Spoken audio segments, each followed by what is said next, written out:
Josquin, et j'en profite pour vous remercier, vous tous, pour votre disponibilité pour cette formation. Juste un petit mot parce que je ne vais pas être long pour pouvoir avoir assez de temps pour la formation. Je rappelle juste qu'il s'agit donc de la première séance de formation dans le cadre du partenariat entre le CNB et le barreau de Madagascar. Et une convention de partenariat est prévue être signée au dernier trimestre de cette année. Et donc, il y a plusieurs volets dans ce partenariat. Et l'un des volets essentiels, c'est le volet formation. Donc, il s'agit donc de la première formation. D'autres formations suivront. Et merci à nous tous, à vous tous, et merci aux confrères et consoeurs de Madagascar d'être présents à la salle de la Cour suprême et d'être présents en ligne. Voilà, merci. Merci, bâtonnier. Merci de rappeler effectivement ces relations qui existaient déjà, mais qui, grâce à votre intervention, vont être encore plus fortes entre votre barreau et entre le CNB. Et j'espère qu'effectivement, cette coopération sera fructueuse avec donc cette première formation pour rendre concret ces relations entre le barreau et le CNB. Alors, je ne sais pas si vous avez fait la présentation de Roland.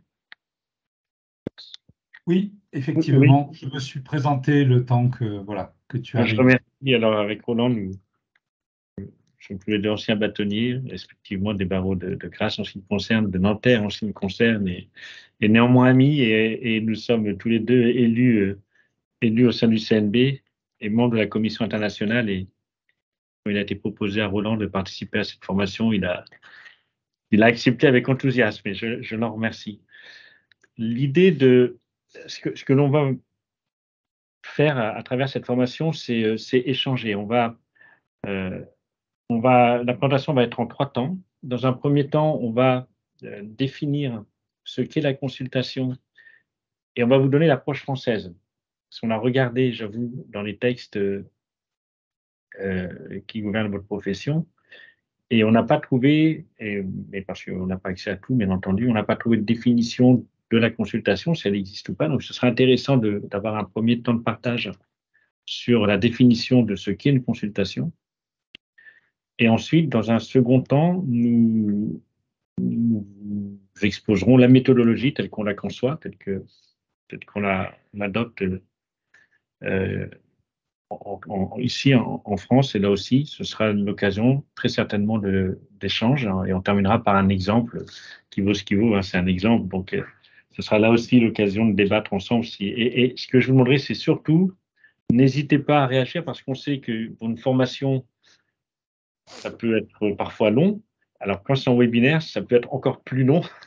Et je préfère, n'hésitez pas à poser des questions à tout moment, si ça peut participer à rendre les échanges plus vivants. Et en tout cas, c'est le rôle que va jouer le bâtonnier Rodriguez, d'aiguillon dès que des présentations sont faites, d'intervenir pour peut-être poser des questions que vous n'oseriez vous pas poser, mais ce serait mieux si elles venaient d'eux. Je vais mettre à l'écran. Je ne sais pas si Roland, tu vas ajouter quelque chose. Non, c'est bien résumé. Je précise parce que tu viens de le dire, mais c'est vrai que c'est toi qui dirige cette formation et que je viens, on va dire, uniquement en support, voilà, pour permettre aussi de susciter l'échange. J'espère qu'on pourra facilement échanger avec nos amis de Madagascar. Très bien. Et je voudrais aussi remercier, vous ne la voyez pas, mais elle est là, Marina Perfetti, qui a travaillé sur les slides avec moi, et un autre de mes collaborateurs qui ne peut pas être présent, Raphaël Belin. Mais sachez qu'elle est là et qu'elle écoute, et également elle sera très intéressée par les remarques et les échanges que nous pourrons avoir. Donc le plan, je viens de vous... Est-ce que vous avez à l'écran la présentation? Oui, c'est parfait. Clairement? Oui, on la voit bien. Et côté Tananarive, que bâtonnier, vous voyez bien la présentation? Je le vois par un signe que oui. Très bien. Alors, hop, par contre, il faut que ça déroule. Pourquoi ça ne déroule pas? Voilà. Alors, la première chose à faire lorsqu'on parle, avant même de parler de la méthodologie, à savoir comment rédiger une consultation, on s'intéresse à la définition de cette consultation, parce qu'on ne peut bien rédiger que si on sait à quoi elle sert et quelles sont les règles qui l'encadrent. Alors, c'est là où on va faire du droit français, et même pas du droit français, là, parce que là, sachez qu'en droit français, la définition de la consultation juridique n'existe pas. C'est une demande ancienne du CNB qui avait fait un exercice de définition il y a déjà 12 ans, dans une assemblée générale le 18 juin 2011, et qui avait proposé une définition afin de bien distinguer la notion de consultation juridique de celle d'information juridique. Alors, pas sans arrière-pensée, l'idée étant pour la profession, en obtenant l'adoption par le législateur ou le régulateur d'une définition précise de la consultation juridique, pouvoir protéger au mieux la profession contre les braconniers du droit. L'enjeu étant de pouvoir qualifier aisément lorsque un tiers qui n'est pas autorisé à rédiger une consultation juridique le fait. Si on a une définition, c'est toujours plus facile que si on n'en a pas. Donc voici la définition proposée par le CNB. La consultation juridique consiste en une prestation intellectuelle personnalisée tendant, sur une question posée, à la fourniture d'un avis ou d'un conseil fondé sur l'application d'une règle de droit en vue notamment d'une éventuelle prise de décision. Donc, quelques éléments clés qu'on identifie immédiatement, c'est l'avis personnalisé. Donc, ce n'est pas une position générale qu'on peut avoir sur un plan de droit. Et ça, en fonction et pour une personne en particulier. Et afin de permettre à cette personne, notre client, de prendre une décision en application de la règle de droit qu'on va avoir analysée préalablement. Alors, tout de suite, je vous pose la question, avez-vous une définition de la consultation juridique en droit malgache?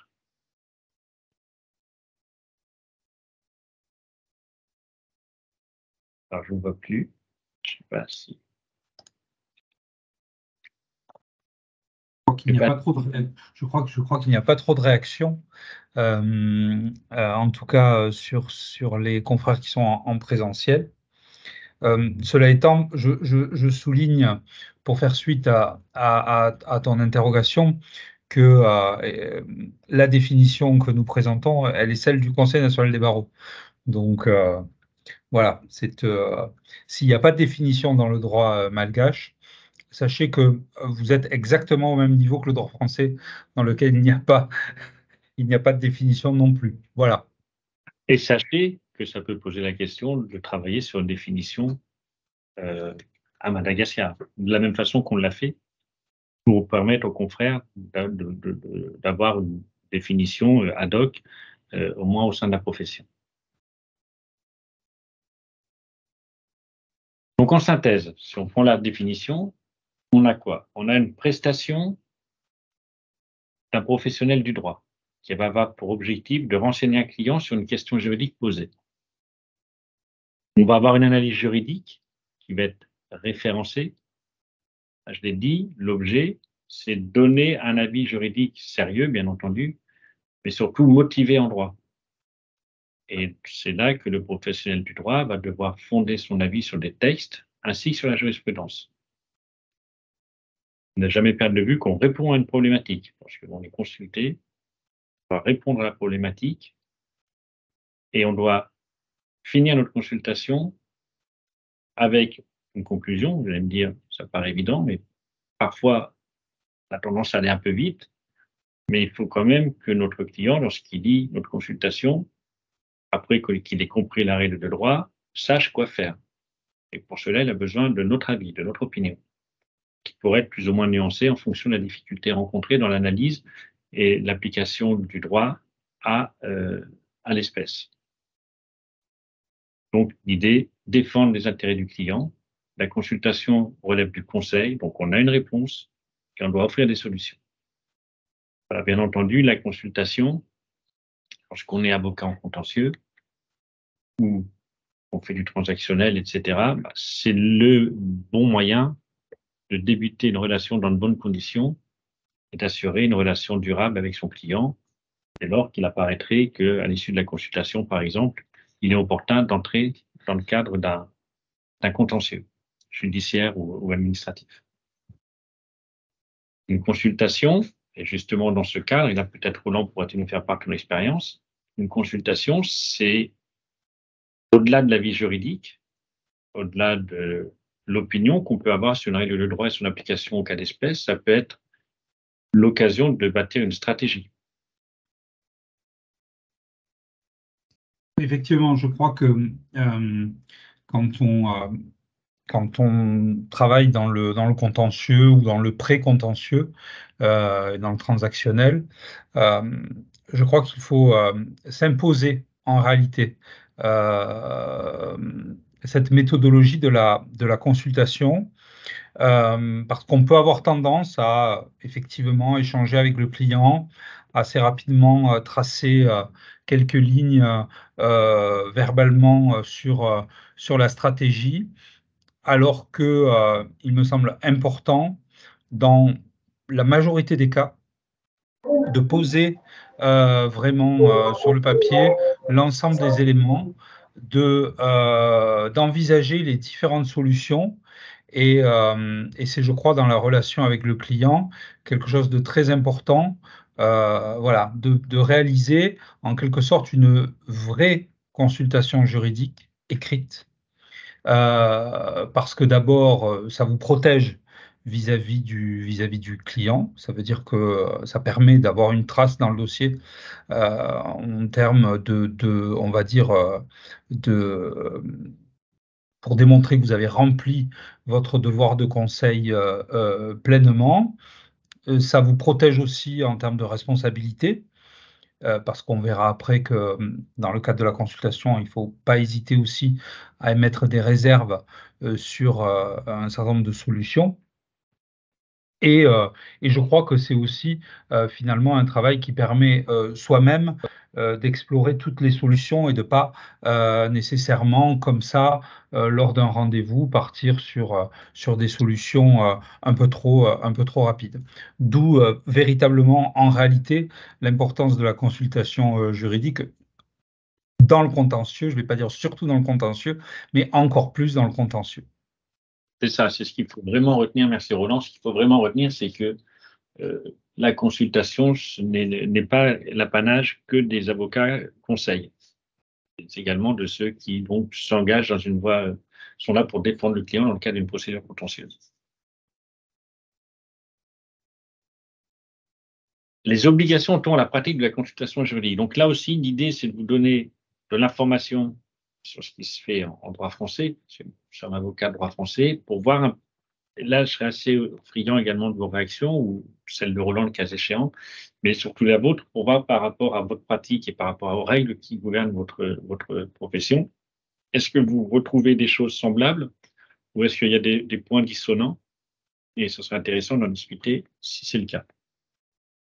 Donc, en droit français, la consultation est définie principalement par 2 articles de la loi de 71. Donc, c'est la principale loi qui gouverne la profession d'avocat, c'est la loi de 71, du 31 décembre. On a 2 articles, l'article 54 et l'article 55 juste après, où on trouve les conditions pour pouvoir rédiger des conditions juridiques, pas des conditions pratiques, mais des conditions juridiques pour pouvoir rédiger les consultations. On dit que nul ne peut directement ou par personne interposée, à titre habituel et rémunéré, on parle de profession, donner des consultations juridiques.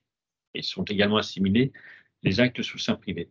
Pour autrui, sauf à être titulaire d'une licence en droit, ou à défaut d'avoir une licence en droit, avoir une compétence juridique appropriée. Alors, certaines personnes, l'histoire tout à l'heure, sont réputées posséder cette compétence juridique. Les avocats, bien entendu, et au premier chef, on pense à eux, mais pas que, on verra. Et certaines également peuvent le faire à titre accessoire en France. Et je crois, je ne sais pas, mais je crois avoir compris que c'était le cas aussi à Madagascar. On pense notamment aux experts comptables. Voilà. Pour autres professions réglementées. On rentrera un peu dans ces détails tout à l'heure. Donc, autre condition, ne pas avoir été l'auteur de faits ayant donné lieu à condamnation pénale pour agissement contraire à l'honneur, à la probité ou aux bonnes mœurs. De même, ne pas avoir été auteur de faits ayant donné lieu à une sanction disciplinaire ou administrative. Et on vise la destitution, la radiation, la révocation, le retrait d'agrément ou d'autorisation. Pour un avocat, on comprend bien que c'est la radiation qui nous concerne. Et puis, il y a également l'hypothèse de la faillite personnelle. L'article 55 vient préciser que toute personne autorisée à donner des consultations juridiques, donc celles que l'on a vues à l'article 54, doivent être couvertes par une assurance. On reviendra là-dessus. C'est-à-dire que quand je rédige une consultation, d'où l'importance d'avoir une bonne méthodologie et de bien suivre une règle dans l'ordonnancement de raisonnement que je vais tenir et dans la conclusion que je vais apporter, afin de me prémunir de mise en cause de ma responsabilité. Et si je devais être mis en cause, si ma responsabilité devait être mise en cause, donc l'exigence, l'obligation d'avoir une assurance. Et aussi la consultation, je pense en tout cas, mais je pense que c'est la même chose chez vous, elle est couverte par le secret professionnel. Et une autre chose qui nous est rappelée dans l'article 55, c'est qu'on s'abstient d'écrire une consultation si on a un intérêt direct ou indirect à l'objet de la prestation. Ce sont des choses, à travers la consultation, on retrouve des règles qui gouvernent la profession d'avocat en général, le secret pro, le conflit d'intérêts. Donc, si on récapitule ces principales conditions, donc, pour une consultation en matière juridique à titre habituel et rémunéré, des exigences de la licence en droit et d'une habilitation donnée par la loi. Ça ne suffit pas d'avoir le diplôme, il faut au-delà de ça avoir un statut. Il faut être une personne, disons, honorable, en tout cas ne pas avoir fait l'objet de condamnation ni pénale, ni disciplinaire ou administrative, ne pas avoir fait l'objet non plus d'une faillite personnelle, c'est une exigence qu'on trouve en droit français qui est assez stricte, qu'on trouve dans d'autres domaines, pour d'autres professions, être couvert par une assurance et ne pas avoir un intérêt envers l'objet de la prestation fournie. Est-ce que ces conditions sont des conditions dans lesquelles vous vous retrouvez? Est-ce qu'elles vous font réagir? Est-ce que vous vous dites que c'est très surprenant par rapport à ce que vous connaissez? L'un de vous ose-t-il se lancer ou... Ah, une main se lève. Allez-y.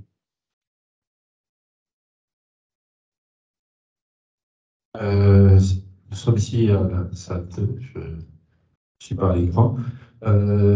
C'est très intéressant parce qu'ici à Madagascar, il n'y a pas de limitation aux personnes pouvant justement dispenser de cette consultation juridique. C'est bien la raison pour laquelle, on va dire pratiquement tous les professionnels du droit font de la consultation juridique et que la profession, enfin, de consultant juridique est très répandue sur le territoire malgache. Et la deuxième chose, c'est l'assurance qui, je pense, n'existe pas encore dans même surtout les compagnies d'assurance ici à Madagascar, il n'y a pas encore d'assurance en matière que ce soit juridique ou même pour les professions du droit. Donc, je ne sais pas si ça répond à votre question et si d'autres confrères auraient d'autres observations, mais pour ma part, c'est les deux qui m'ont choqué par rapport à votre expo. Merci. Merci. Une autre question, peut-être avant que... Non. Oui. Oui, bonjour. Je voulais juste faire une remarque par rapport à l'assurance. C'est-à-dire que ça dépend des clients. Évidemment, la législation ni la loi ne nous oblige pas à avoir une assurance. Mais moi, par exemple, je suis couverte par une assurance à Madagascar, une assurance responsabilité civile professionnelle qui couvre toutes mes activités. Et cette demande a été faite à la demande des clients. Et le plafond, en fait, effectivement, on a dû renégocier les plafonds parce que les plafonds à Madagascar étaient très, très bas. Mais l'assurance ART, par exemple, couvre ce genre d'activité et les augmentations de plafond sont possibles. D'accord, c'est intéressant. Donc, oui, alors c'est parce que là, effectivement, on parle de la consultation, et on verra tout à l'heure. Ce sont des règles qu'on trouve pour toutes les professions autorisées à donner des consultations, et en ce qui concerne les avocats, donc on a l'obligation d'être assuré pour dispenser une consultation, mais bien évidemment, c'est via notre assurance RCP, tout comme vous, que l'on sera assuré. L'assurance RCP couvre aussi bien nos activités de conseil que nos activités dans le cadre de contentieux, par exemple. Mais par contre, nous, notre assurance est obligatoire. Pour exercer la profession d'avocat, on est obligé d'être couvert par une assurance. Et d'ailleurs, les barreaux doivent s'assurer que l'on est bien assuré. Je ne sais pas si tu vas ajouter quelque chose, Roland. Oui, donc si je comprends bien, à Madagascar, l'obligation de responsabilité civile professionnelle n'est pas obligatoire, et donc vous avez le choix de la souscrire ou pas. Donc pour le contentieux, mais a fortiori pour l'activité de conseil. Mais aussi, ce que je crois comprendre dans votre intervention, c'est que c'est un argument important par rapport aux clients de faire valoir que l'on est couvert par une assurance. Oui, effectivement, oui. D'accord. Et j'avais aussi une autre question. Donc, si je comprends bien, il y a des consultants juridiques qui sont auto-proclamés ainsi, c'est bien ça. Et il y a un certain nombre de personnes qui ont fait des études de droit, ou pas d'ailleurs, c'est un petit peu la question que je voulais vous poser, qui font commerce on va dire, de la dispense de consultation juridique. Parce qu'on parlait je crois que l'un d'entre vous vient de parler de consultant juridique. Oui, effectivement, ici à Madagascar, donc ce n'est pas aussi réglementé que tel que vous l'avez montré tout à l'heure. Donc, pratiquement n'importe qui peut dispenser d'une consultation juridique et se prétendre même consultant juridique. Donc, il n'y a même pas d'exigence de diplôme ni d'un minimum d'études. Et est-ce que pour le public, le recours à un avocat pour une consultation juridique ou pour un conseil, au sens large du terme, n'est pas privilégié? Est-ce que de ce fait-là, l'avocat est vu simplement comme celui qui va au contentieux? On va dire que pour la grande majorité des Malgaches, c'est effectivement pour le contentieux que l'on a recours aux avocats. C'est bien une des principales raisons pour donc cette formation en consultation juridique, justement. C'est à la limite, c'est du pré-contentieux qui existe. C'est donc préalablement à l'introduction d'une procédure, oui, là, l'avocat va donc donner les conseils, etc. Mais dans la plupart des cas, ce n'est pas l'avocat le premier, on va dire, le réflexe systématique des justiciables. D'accord. On y reviendra peut-être après, mais c'est vrai qu'en termes de stratégie professionnelle, Il y a du coup un vrai intérêt à mettre en avant l'aspect de la consultation juridique préalable au contentieux ou dans le cadre du contentieux pour arriver finalement à mettre en avant l'activité de consultation juridique à tout moment et hors contentieux. Il y a un vrai intérêt justement à valoriser la consultation juridique dans le cadre du contentieux comme j'ai envie de dire, comme la base de départ d'une stratégie professionnelle plus globale autour de la compétence des avocats en matière de conseil. Alors, s'il y a des obligations, il y a des sanctions. Sinon, une obligation sans sanction, ça n'a pas grand intérêt. Donc, on a bien une sanction qui est prévue dans notre loi, dans la loi 71, qui renvoie à notre disposition de la même loi, mais qui précise bien que sont punies de peines à la fois d'amende et d'emprisonnement les consultations qui seraient rédigées pour autrui en matière juridique en violation de ce que l'on vient de voir, avec une amende qui peut aller jusqu'à 15 000 € et 1 an d'emprisonnement. De la même façon,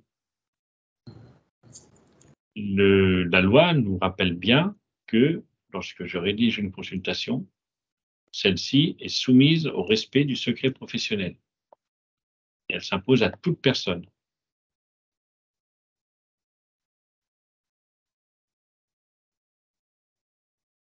Sur la responsabilité, donc on l'a vu en France, obligation d'avoir une assurance. À Madagascar, semble-t-il, non. Donc d'où l'importance d'être particulièrement vigilant lorsque l'on rédige une consultation. Et d'où l'importance pour le rédacteur d'apprécier la situation aussi bien en droit qu'en fait. On reviendra dessus dans la méthodologie.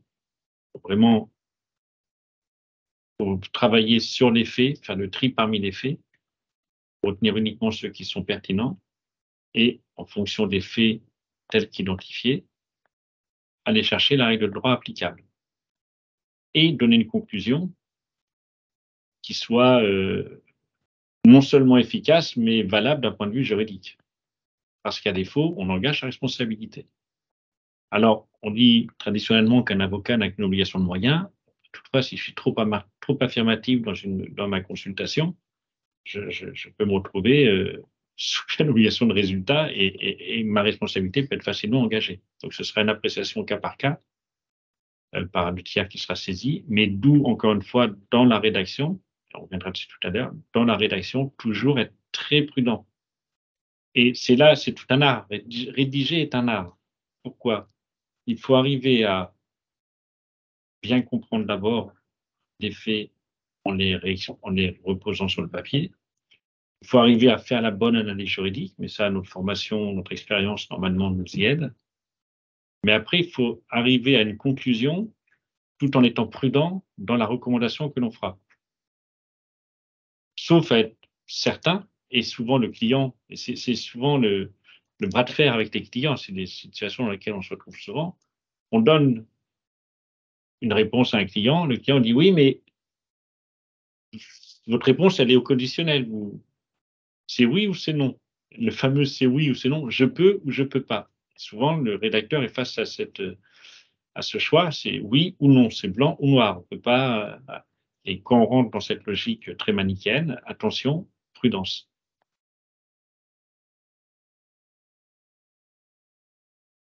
On revient sur les personnes compétentes et on en aura fini ensuite avec le droit français, mais pour toujours vous permettre de bien comprendre ce qui se fait chez nous et d'apprécier ce qui se fait chez vous. Donc, les personnes compétentes à titre principal, alors sans surprise, on trouve bien sûr des avocats, que ce soit au Conseil d'État, à la Cour de cassation ou les avocats inscrits à un barreau français. Alors, sont marqués toujours dans la loi les avoués près la Cour d'appel, mais aujourd'hui, ce sont les avocats. Les notaires, les huissiers et les commissaires-priseurs, les administrateurs judiciaires et les mandataires liquidateurs, les profs de droit, bien sûr, et les juristes d'entreprise, mais au profit exclusif de leur employeur. Et d'ailleurs, sur ces juristes d'entreprise, mais on ne va pas entrer dans ce débat, il y a petite révolution qui est en train de se faire en France parce que les juristes d'entreprise sont en train d'obtenir ce qu'on appelle le legal privilege, donc ce fameux, alors sans que ce soit le secret professionnel, la protection, la confidentialité des avis rendus en interne. Donc ça, c'est pour les consultations juridiques, pour les professionnels qui exercent à titre principal la profession du droit. Et puis, il y a les autres professions réglementaires qui, en France, sont en quelque sorte les concurrents des avocats, avec en premier lieu les experts comptables, les agents immobiliers, les administrateurs de biens, les architectes, les assureurs, les centres de gestion agréés, les courtiers en assurance. Et puis, il y a des professionnels non réglementés qui peuvent également dispenser des consultations juridiques, les ingénieurs conseils, les cabinets d'audit et les experts évaluateurs.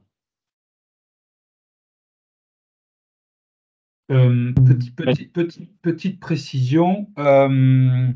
En France, les avocats honoraires, c'est-à-dire les avocats qui, pour faire simple, ont pris leur retraite, conservent la possibilité, alors qu'ils ont cessé, on va dire, leur activité d'avocat, hein, en restant avocat honoraire, donc toujours rattaché un peu au barreau, conservent la possibilité de donner des consultations et de rédiger des actes aussi.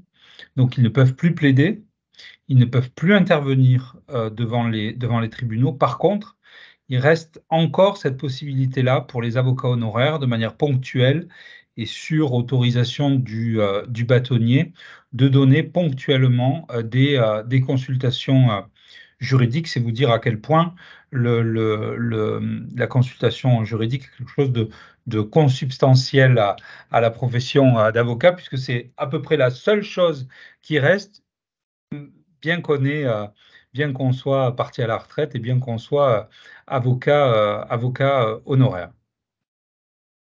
Exactement. Avez-vous des questions, des commentaires à ce stade de cet exposé, sachant qu'on va rentrer ensuite dans la méthodologie proprement dite? Non? Donc nous poursuivons. Le contenu de la consultation juridique. Donc on retrouve des éléments qu'on a commencé à aborder durant cet exposé liminaire. On distingue 5, si on essaie d'avoir une approche méthodologique, hein, parce que bon, après, on ne pense pas nécessairement à ces 5 étapes lorsque l'on rédige une consultation, mais en fait, si on se pose et si on réfléchit, on retrouve, c'est les 5 étapes clés que l'on doit retrouver, ou en tout cas, il faut essayer de mettre même dans les consultations les plus courtes soient-elles. Donc d'abord, le rappel des faits. C'est la base, c'est la matière première. On vient nous voir pour une problématique précise. Et ça vous est tous sûrement arrivé d'avoir un client au téléphone, via Teams maintenant ou dans votre cabinet, et qui vous raconte sa vie, tous ses problèmes, mais parmi tout l'exposé qu'il vous fait, il n'y a que quelques éléments qui vont vous intéresser.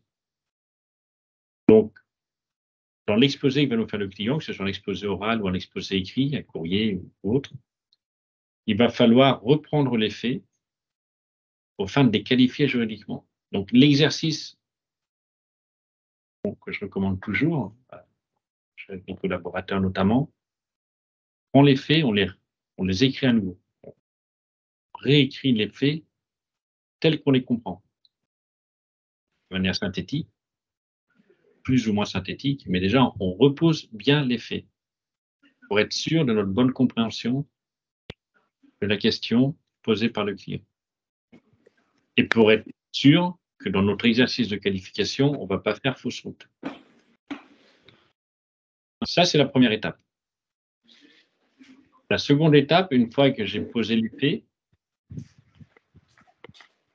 j'apprécie la difficulté à laquelle je suis confronté. Est-ce que c'est quelque chose de facile? Bon, c'est une question usuelle que j'ai déjà rencontrée 15 fois, où il y a une jurisprudence établie depuis des dizaines d'années, où il y a un texte qui ne place à aucune ambiguïté. Si on a cette chance, on est dans une consultation qui devra être assez courte, assez efficace. Mais malheureusement, Ce n'est pas toujours le cas. Souvent, on est face à des questions posées où, même en lisant la jurisprudence, même en décortiquant les textes, la réponse est loin d'être évidente. Donc, on apprécie cette difficulté et pourquoi c'est important de l'apprécier? Parce que nous sommes des professionnels, donc également. Allô? Oui. Oui. On a été coupé. Oui. On a été coupé. Et ce sera important, on en parlera tout à l'heure, parce que ça va permettre, nous, de déterminer le temps de travail nécessaire, le temps d'analyse, parce qu'il ne faut pas oublier qu'à la fin, il y a aussi des honoraires, hein, c'est aussi ce qui nous intéresse. Nous sommes avocats et notre métier, c'est de rédiger des consultations ou de faire du contentieux, donc on en vit, donc qu'on puisse apprécier les honoraires et qu'on puisse prévenir le client. C'est-à-dire qu'il ne faut pas que le client vienne vers nous et qu'il quitte le cabinet après avoir donné un exposé des faits où on lui dit « Oh non, c'est simple, pas de problème, je reviens vers vous demain ». Et puis finalement, on ne revient pas vers lui ni le lendemain, ni la semaine d'après, et puis on lui dit que ça va, puis on se rend compte que ça va coûter très cher parce qu'on y pense un temps infini. Donc, très important, l'analyse de la difficulté. Ensuite, le problème de droit. Il nous faut, une fois qu'on a bien identifié les faits, bien analysé la difficulté, on va formuler le problème de droit d'une manière très simple, enfin, le plus simple possible. On commence à entrer dans l'exercice de qualification afin d'arriver à une réponse affirmative ou négative. Et c'est ensuite qu'on aborde ce qu'on appelle le syllogisme juridique ou le raisonnement juridique. Et là, on rentre dans la consultation proprement dite. Hein, les phases 1, 2, 3, c'est vraiment préparatoire au travail d'analyse proprement dit. Mais c'est préparatoire mais essentiel. On ne peut pas en faire abstraction. Et dans la phase 4, je rentre dans l'analyse de raisonnement. Avec là, 3 étapes à nouveau, 3 sous-étapes. D'abord, on appelle la majeure. Donc, je vais identifier le ou les principes applicables aux faits qui me sont exposés. Et puis, il va y avoir la mineure, ce qu'on appelle la mineure. De ces règles de droit, je vais voir comment les appliquer à mon cas d'espèce. Et de cette application, je vais arriver à une conclusion. Et enfin, ce qu'attend le client, parce que tout le reste, le client, il ne s'en rend pas compte, mais ce qui l'intéresse, c'est la dernière ligne, c'est le conseil, la recommandation, la suite à donner à la question posée. Est-ce que je vais ou pas dans un contentieux? Est-ce que je m'engage dans des discussions pour racheter un fonds de commerce, etc., etc., sur la base des informations que j'ai pu donner. Donc là, on a vraiment les 5 étapes indispensables pour pouvoir rédiger une consultation. Est-ce que, avant d'entrer dans le détail de chacune de ces étapes, ça appelle des commentaires de votre part? Est-ce que Roland, tu retrouves tes petits? Est-ce qu'à Madagascar, vous retrouvez vos petits? Est-ce que c'est une approche qui vous paraît que vous pratiquez? Est-ce qu'il y a des choses qui vous surprennent? Vous pouvez considérer que ce silence vaut consentement. Le rappel des faits. Donc, je le disais tout à l'heure, les faits composent principalement les éléments apportés par le client. Donc, et là, c'est un énorme panneau attention. Ne conservez que les faits pertinents pour la rédaction de la consultation juridique. Parmi les faits pertinents, on trouvera les dates, on trouvera des actes antérieurs qui ont pu être faits, des actions qui ont pu être engagées par des parties. Il ne faut surtout pas, les clients se perdent, aussi diplômés eux-mêmes soient-ils, c'est-à-dire peut avoir en face de soi aussi bien une personne qui n'a pas de diplôme, qui veut juste se séparer de sa femme ou de son mari, qui a un problème avec son bailleur, mais on peut aussi avoir un chef d'entreprise qui est censé avoir du recul, une certaine connaissance des affaires, un certain background juridique, bah, même la personne dont on pourrait attendre d'elle qu'elle expose clairement les faits, elle ne sait pas le faire. C'est la force des juristes et la force des avocats en particulier. Notre force, c'est d'être capable de prendre des faits, de les poser et de les mettre dans des cases pour ensuite pouvoir qualifier. Donc, ce travail d'analyse des faits, il est mais essentiel. Et même nous, on le voit au sein du cabinet avec nos plus jeunes collaborateurs. Je le disais tout à l'heure, mais je le redis. Il n'y a pas une consultation qui part du cabinet. Et il n'y a pas d'ailleurs une consultation qui débute, une analyse qui débute, sans que les faits aient été posés, décortiqués, pour être sûr de notre bonne compréhension. Et d'ailleurs, souvent, maintenant on travaille beaucoup par Internet, hein, souvent, et même si la personne nous a écrit par Internet, que la personne soit venue nous voir dans notre cabinet, avant de commencer la consultation, ma pratique, c'est que j'adresse toujours par email ma compréhension des faits, le contexte. Vous nous avez dit que ça, ça et ça. Vous nous avez indiqué tels événements, telle chronologie. Je comprends donc que vos objectifs sont ainsi de voici mes honoraires. C'est comme ça que ça marche. Vas-y, Roland. C'est très important cette phase-là parce que même si on peut mettre en place pas un interrogatoire, mais en tout cas un échange pour arriver d'obtenir l'intégralité des faits, le client involontairement ou volontairement peut passer des éléments sous silence et il est important dans le cadre de la consultation de reformuler les faits et de rappeler que ce qu'on reformule, ce sont les éléments qui ont été donnés par le client et qu'il n'y a pas d'autres éléments. Et donc, c'est très important. Alors, Vincent disait, ce que je comprends de l'exposé des faits, c'est cela. Voilà, c'est très important de reformuler et de préciser qu'on n'a pas d'autres éléments que ceux que l'on vient, d'autres éléments pertinents et juridiquement, on va dire, opportuns, que ceux qui sont exposés, parce que là aussi, on pense toujours à responsabilité. Voilà, il faut vraiment cadrer le fait que la consultation, elle se fonde sur les seuls éléments qui ont été remis qui ont été évoqués par le client.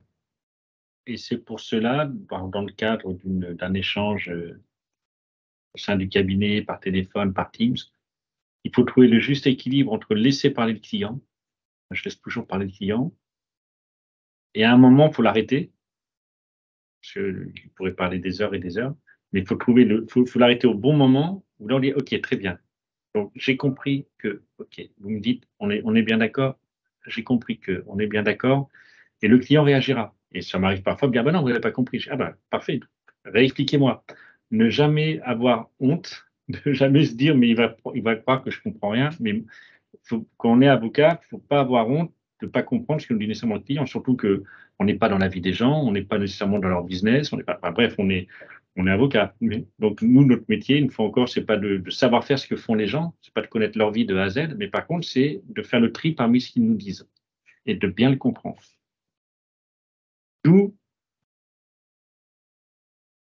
trier parmi les faits qui nous sont exposés, ne retenir que ceux qui nous paraissent pertinents, les reformuler, les présenter de manière synthétique, se les faire valider par le client, et ensuite s'en servir comme socle de réflexion, parce que c'est à partir de ces faits qu'on va passer à l'exercice de qualification.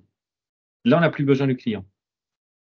Mais toute cette phase amont, sur les slides, jusqu'à la qualification, toute la phase amont, c'est avec le client. Il faut qu'on soit sûr il faut que lui nous ait tout dit, tout ce qui est important, et que nous, on soit sûr d'avoir bien tout compris. Alors attention, tout le temps, la perception, croire que les gens ont bien compris ce qu'on a dit, ce n'est pas toujours le cas. Donc, on écrit, et une fois qu'on est sûr des faits, on rentre dans notre exercice juridique pur et dur, l'exercice de qualification. Donc, le bon conseil, également, toujours exposer la chronologie des faits. C'est un moyen parfois, quand on nous amène des cartons à chaussures complets de documents, quand on a face à nous une personne très bavarde qui parle, puis qui nous expose. La chronologie, ça marche bien. Quand il y a trop de faits qu'on n'arrive pas à faire de tri, rien de tel qu'une bonne chronologie, parce que là, on voit l'évolution des choses et on voit que finalement, il y a peut-être des choses redondantes et ça permettra de faire le tri plus facilement. Donc là aussi, c'est le bon conseil face à un amoncellement de faits, un exposé trop compliqué, on met les dates. C'est comme l'histoire. Voilà. On ne peut pas être bon en histoire si on n'a pas la chronologie en tête. Et ben on peut pas comprendre les faits si on n'a pas la chronologie en tête. Et Roland l'a rappelé, la fameuse petite phrase pour se protéger et obtenir la confirmation qu'on a bien compris, nous comprenons que ça tout le temps. Dans une consultation, nous comprenons que nous avons compris que.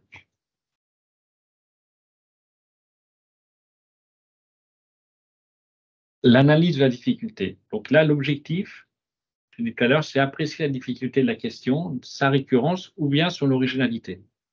Ce sera bien entendu plus facile de faire une consultation si la question est a priori tranchée par la loi ou bien déjà jugée.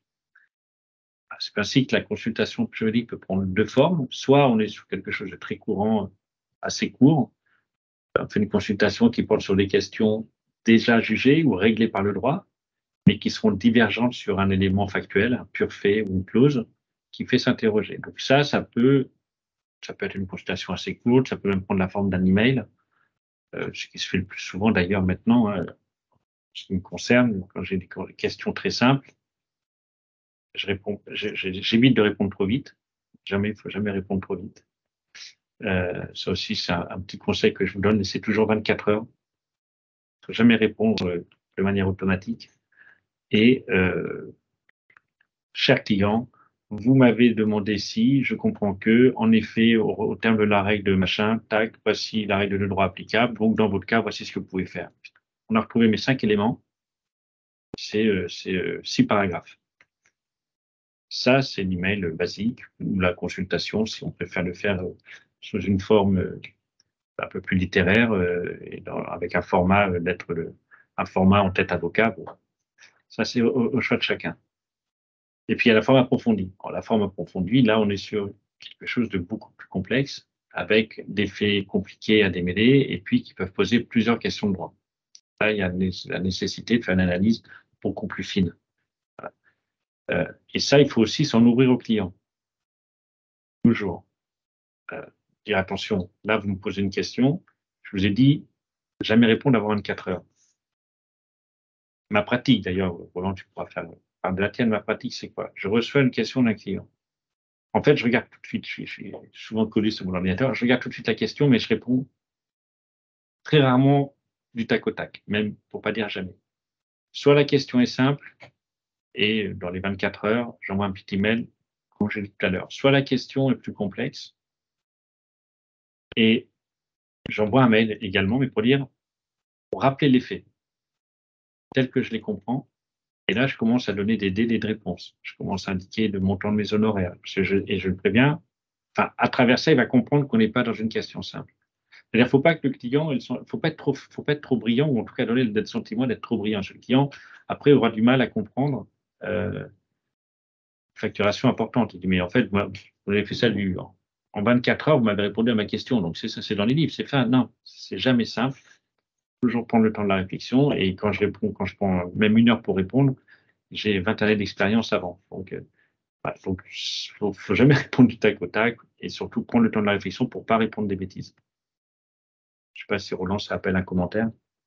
Oui, non, mais pour avoir, parce que des fois on a envie de répondre tout de suite, et pour l'avoir fait, je crois que 9 fois sur 10, chaque fois que j'ai répondu du tac au tac, j'ai été obligé de recompléter derrière, d'affiner des choses derrière. Donc de toute façon, c'est jamais, voilà, c'est jamais. Et puis il faut pas non plus habituer le client à une forme de dialogue par mail interposé, parce que généralement, quand on répond du tac au tac, ben, très souvent, il y a tout de suite après un autre mail qui vient rebondir derrière. Donc, en laissant 24 heures, ça permet tout de suite de temporiser et de remettre le mail dans le contexte qui doit être le sien, en fait. Exactement. la question de droit. Donc là, on rentre dans le dur, ça me paraît être expression. Ça constitue la base de notre raisonnement et ça va pointer l'interrogation induite par les faits. Là, ça va nous permettre de répondre à la question et de lui donner la réponse qu'il recherche. Et comme je l'ai dit tout à l'heure, plusieurs questions peuvent émerger d'une seule situation juridique. C'est pour ça qu'il faut prendre le temps de l'analyse et pour n'en oublier aucune. Et donc, on pourra répondre successivement à toutes les questions. Une même situation, un même fait, pardonnez-moi, un même fait peut conduire à plusieurs questions de droit. La question de droit, on doit la poser de manière d'abord générale, abstraite, mais claire. D'accord? L'idée, c'est impérativement reprendre les termes juridiques généraux qui répondront au cas particulier. J'ai des faits, je vais chercher la règle de droit générale. Donc, le bon conseil par rapport à la question de droit, c'est poser une question dans des termes très pratiques et ensuite dans des termes plus juridiques. Un petit exemple. Eustache, un client, peut-il récupérer le bien qu'il a vendu chez Eustache d'ailleurs, Eustache, peut-il récupérer le bien qu'il a vendu à Hubert en raison du silence gardé par celui-ci sur sa véritable nature? Ça, c'est la question qu'on peut se poser en langage vulgarisé, dans le langage de tous les jours. Alors, je reformule la question maintenant, comme un bon juriste que j'espère être. Le vendeur, donc Eustache, mais je qualifie Eustache, il est vendeur, peut-il invoquer la réticence dolosive? Donc, peut-il invoquer le silence gardé par Hubert? Là aussi, je qualifie le silence. On est dans une situation de réticence dolosive.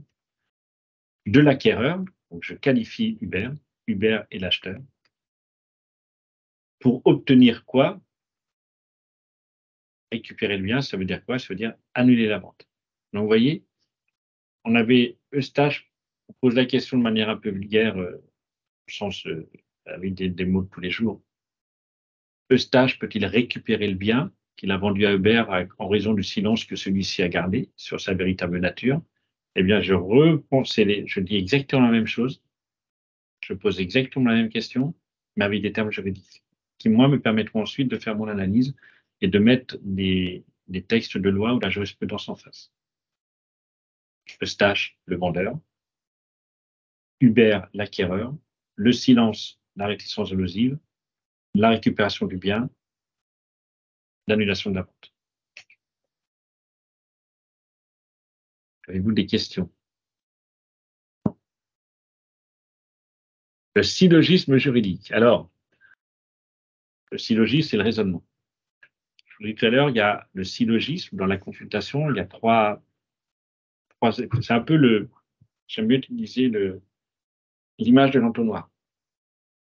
En haut, la partie qui recueille le plus qui a le plus de place, la majeure, la règle de droit. Ça va être la base de notre raisonnement. Elle va expliquer les principes et les règles de droit applicables à la question posée. Donc, la majeure, elle va être constituée de toutes les règles applicables nécessaires à la résolution du problème juridique posé, en ce compris la jurisprudence, qu'elle soit judiciaire, administrative, voire ordinale, sur les problématiques disciplinaires. Donc, de chaque article de la jurisprudence, il faut retirer les conditions d'application et les souligner dans la majeure.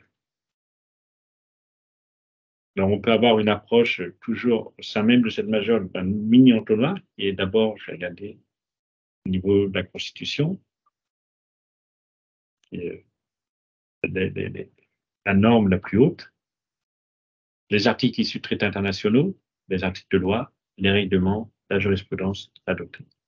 Donc là, je suis vraiment, vous voyez, on reprend, on fait le tri dans tous les textes de loi, on regarde les règles de droit qui s'appliquent, en prenant les plus fortes, les normes les plus élevées, aux normes, ce qu'on appelle la soft law, la loi douce, la doctrine, ou doctrine administrative, par exemple. En France, on aura l'autorité des marchés financiers qui certaines dispositions ont un caractère réglementaire, mais pour d'autres, c'est juste des avis. Voilà, ils donnent leur avis. Mais en fait, il faut en tenir compte de leur avis. Donc là, on va faire la même chose. Nous, on va faire le tri, on va récupérer tout ce qui peut concerner nos faits, et on va les prendre comme base pour notre raisonnement. Dans les points de vigilance, attention, c'est le droit applicable au regard de la temporalité des faits. Ne jamais être pris au piège. On parlait tout à l'heure de la chronologie. Si on vient nous voir pour quelque chose qui s'est passé il y a 1 an, on a été victime d'une personne, d'un comportement il y a 1 an, mais on se décide d'aller voir son avocat que maintenant. Alors, sous réserve que ce ne soit pas prescrit, par exemple, l'avocat devra vérifier la loi applicable à l'époque des faits. Parce que, alors je ne sais pas ce qu'il en est en droit malgache, mais alors en droit français, je peux vous dire que nous, tous les 6 mois, ça va très vite. Les textes évoluent énormément. Personnellement, j'interviens plutôt dans le domaine financier. Et dans le domaine financier, ça bouge tout le temps, tout le temps, tout le temps. Et donc, à chaque fois qu'on fait une consultation, qu'on analyse des faits, on regarde tout le temps quel était le texte applicable à l'époque des faits. C'est dangereux d'ailleurs maintenant avec les codes papier. On ne prend plus les codes papier. Moi, je n'utilise plus les codes papier parce que le code papier, il me donne le texte de loi à la date où il est imprimé. Mais le problème, c'est que déjà, est-ce que le texte de loi à la date où il est imprimé n'est pas un nouveau texte par rapport aux faits tels qu'ils ont été exposés par le client? C'est-à-dire, je peux avoir un code imprimé en 2022 avec un texte de loi, mais en fait qui n'est applicable que depuis le 1er janvier 2022, alors que moi, les faits, s'ils sont antérieurs, quel texte de loi j'applique? Voilà. Et puis, est-ce que entre le moment où le code a été imprimé et le moment où je me saisis de l'affaire, il n'y a pas eu un nouveau texte qui est apparu? Donc, attention à la temporalité. Donc voilà, attention à ce point. La majeure, c'est vraiment l'élément central du raisonnement. Elle vise la règle de droit applicable à la situation d'espèce. Donc, il faut être très minutieux dans la détermination autant que dans la rédaction de la règle de droit. Et les sources d'inspiration sont tous les textes applicables à la situation juridique. Voici pour la majeure. La mineure. Donc, une fois que j'ai posé toutes les règles de droit applicables, je vais les appliquer à mon cas d'espèce. Donc, c'est l'application au cas d'espèce des considérations retenues dans la majeure. Dans la majeure, les conditions ont été établies. Dans la mineure, on va vérifier si les dites conditions sont remplies par le cas d'espèce. Cette partie va faire ressortir de la réflexion par rapport au problème de droit posé. Donc, on a 2 possibilités en termes de consultation. On va aller soit vers une consultation juridique dite fermée. Donc, consultation juridique fermée, ça veut dire qu'on a des faits suffisamment précis qui vont nous permettre de répondre simplement à une question posée. Ou alors, est-ce qu'on est sur une consultation juridique ouverte avec des faits qui sont plus développés et qui nécessitent d'envisager différentes solutions possibles? Parce que parfois, c'est aussi une situation dans laquelle on peut se trouver. J'ai des faits, j'ai plusieurs solutions qui se dessinent à moi, donc je vais les poser. Et on va arriver à la conclusion, mais si je continue sur cette hypothèse, je distingue 3 solutions possibles, j'expose les 3 solutions possibles et je vais donner ma préférence. Et moi, je pense que parmi les 3 solutions possibles, au regard de votre situation, c'est celle-là qui serait la plus opportune d'un point de vue juridique, toujours. La plus opportune d'un point de vue juridique. Je ne suis pas le décideur, je ne suis que le conseil. Voilà pour la mineure. Et on arrive à ce qu'attend le client, la conclusion. La conclusion, elle vient terminer notre raisonnement et elle va tirer toutes les conséquences de l'application des faits au droit. Donc, il faudra expliquer synthétiquement, à l'issue de notre consultation, la situation et les conséquences qui se rattachent à l'analyse qu'on a faite. Ainsi, toujours avoir ça en tête, nos clients ne sont pas des juristes. Parfois, ce sont des juristes, mais pas dans notre domaine de compétence. Donc, le client, si la personne vient vous voir, souvent, c'est qu'elle ne connaît pas grand-chose et elle peut ne pas avoir compris notre raisonnement juridique ou les termes contenus dans celui-ci. Donc, il faut revenir à cette fameuse vulgarisation dont je parlais tout à l'heure, pour expliquer de manière claire et non équivoque la solution juridique du problème. Mais tout à l'heure, je vous disais, le client va arriver avec ses termes, avec ses mots à lui, les mots de tous les jours. On va faire un travail de tri d'abord, et puis de requalification des faits avec des termes un peu plus juridiques. On fait notre analyse, et une fois qu'on a fait notre analyse, on arrive à une conclusion, et on revient, la boucle est bouclée, on revient à des termes un peu simples, pour être sûr que le client va bien comprendre ce qu'on lui dit. Si on reste sur des termes trop compliqués, il ne comprendra pas. Vraiment, on se met donc, en amont comme en aval, on est dans un exercice on oublie tout notre savoir, toute notre connaissance, et on évite d'utiliser des termes trop compliqués pour que le client puisse comprendre. Enfin, on s'adapte, hein, bien entendu, ce que je vous dis, et ce sera moins vrai avec un directeur juridique, mais beaucoup de gens, c'est vrai que quand on parle avec des termes juridiques, ils nous regardent avec des gros yeux, ils comprennent rien. Donc voilà, dans cette partie, ce qu'on met en point d'attention, prendre plus particulièrement certaines précautions de langage, hein, notamment, alors ça c'est vrai, ça rejoint la question de la responsabilité, lorsqu'il s'agit de l'utilisation de l'affirmatif ou de l'absence du conditionnel. Donc, c'est aussi un exercice qui n'est pas toujours facile quand je rédige. J'arrive à ma conclusion, le client veut une solution. Je vais lui donner une solution. Mais comment je la formule? Cette solution, on l'a dit, dans un langage facile pour lui, facile pour lui permettre d'appréhender, de comprendre ce que je lui dis, mais sans m'exposer si moi, j'estime que ma conclusion est sujette à interprétation par un juge, ce qui est souvent le cas, je serai prudent dans ma formulation, et c'est là où j'aurai tendance à utiliser le conditionnel, ou à rappeler,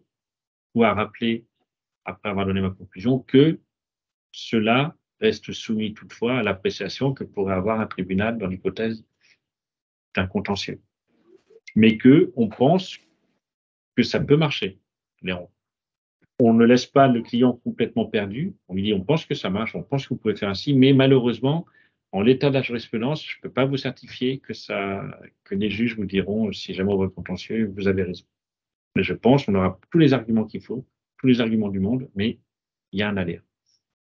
Oui, il faut absolument mettre en avant l'aléa judiciaire. Enfin, je veux dire, même si on a, on va dire, même si on acquiert un certain nombre de certitudes parce qu'on a vérifié la jurisprudence, l'aléa judiciaire, malheureusement, est notre pain quotidien. Donc, il faut pas hésiter, notamment lorsque la consultation s'inscrit dans un cadre précontentieux ou contentieux déjà avéré, à expliciter cet aléa judiciaire. Et est-ce qu'on peut, sur les consultations très techniques, assez longues, on met souvent, j'insère souvent une petite phrase, en l'état actuel du droit, en l'état actuel de la jurisprudence, parce qu'on n'est pas non plus à l'abri d'un revirement de jurisprudence. Oui. Et on peut avoir des décisions de la Cour de cassation depuis un siècle, et puis soudain, il y a un revirement, une nouvelle chambre, par exemple, une chambre sociale qui vient contredire ce que nous a dit la chambre criminelle. Enfin, on peut se retrouver dans des situations où si on n'a pas pris de précaution, le client peut dire, mais vous m'avez dit que ça marchait à tous les coups. Ah ben, mais je ne pouvais pas savoir que les juges, oui, au niveau de la Cour suprême, allaient changer d'avis. Au moment où je vous l'ai dit, c'était censé marcher à tous les coups. Voilà. Nous, c'est un équilibre qui n'est pas toujours facile. Parce que le client, lui, il veut des certitudes. Mais bon, on peut lui donner un maximum de gages, mais rien n'est jamais certain, malheureusement, face à certaines situations où l'aléa ne peut pas être exclu. Donc, à l'issue de la conclusion, les conseils, on a fait notre conclusion juridique. Hein, on reprend note majeure, donc les règles d'ordre général, note mineure, les règles applicables à notre cas d'espèce, notre conclusion juridique. Oui, tel texte s'applique, non, tel texte ne s'applique pas. Oui, vous pouvez faire ci, non, vous ne pouvez pas faire ça. Mais les conseils. Qu'est-ce que ça veut dire? Oui, vous pouvez le faire. Donc voilà, voilà comment on peut faire. Donc oui, juridiquement, vous pouvez faire, donc on va aller un peu au-delà et on va tirer les conséquences de la solution. Ou non, vous ne pouvez pas le faire. Mais si on se contente de dire, OK, non, vous ne pouvez pas le faire, le client va nous dire, bah, super, merci, je vais voir votre confrère parce que votre confrère, lui, pourra me dire ce que je peux faire face à cette situation. C'est-à-dire, il faut apprendre à dire non à un client, mais il faut savoir à le dire tout de suite, mais il y a peut-être une autre solution. C'est là où les avocats peuvent faire la différence par rapport à des, vu leur connaissance du droit, que n'auront pas des, allez, je le dis, il ne faudra pas le répéter, par exemple, les experts comptables qui ont une vision relativement restreinte, qui ne jonglent pas avec les concepts juridiques comme on le fait tous les jours. Donc, l'expert comptable pourra parfaitement répondre à des questions très précises, mais quand il y aura, s'il fait lui-même sa consultation et qu'il arrive à une conclusion négative, il n'aura peut-être pas nécessairement les ressources, parce que ce n'est pas son métier premier, pour arriver vers une solution alternative. C'est là que l'avocat peut jouer un rôle important. Lui, l'avocat, il a normalement la capacité, la compétence pour réfléchir à une autre situation, à une autre solution, à une solution alternative. Donc là, on est vraiment de la partie conseil. Ne jamais l'oublier. Une fois que j'ai conclu juridiquement, je conseille. Donc le conseil peut être complètement lié à la conclusion. Si la conclusion est évidente et que le conseil sera finalement, bah oui, vous pouvez le faire, très bien. Juridiquement, vous pouvez le faire, donc on conseille, et bah, faites-le. D'un point de vue juridique, il n'y a pas de problème. Mais ce sera plus intéressant pour le client lorsqu'on est dans une situation beaucoup plus complexe, où la réponse n'est pas si simple et où elle peut même être négative. Ben là, je vais vous aider à trouver une solution. Vous avez un problème. Le droit, en l'état actuel, n'est pas nécessairement favorable si on a une approche trop, entre guillemets, basique, mais il y a plein de solutions qu'on peut essayer de travailler ensemble à côté. Donc, c'est la partie où on peut apporter une véritable plus-value au client, lui proposer des solutions concrètes. Hein. Donc l'avocat, ce qu'on écrit, l'avocat doit être force de proposition pour adopter une solution au problème juridique. Alors, un exemple de conseil, dans le cas d'un litige visant la recherche de la responsabilité d'une personne, donc la consultation juridique va bien déterminer les possibilités offertes au client d'une probable ouverture de procédure judiciaire. Donc, au terme de la consultation, il y a deux possibilités. Soit l'avocat dit, bah voilà, oui, vous pouvez le faire et bah, je serais ravi de vous aider. Okay. Mais une approche un peu plus maligne, si on veut nouer une relation, c'est oui, vous pouvez le faire, je peux vous aider, et en plus, si je vous aide, voilà comment on va faire, et voici comment va se dérouler la procédure. Là, on est vraiment, on accompagne le client et on se projette dans une relation construite beaucoup plus durable.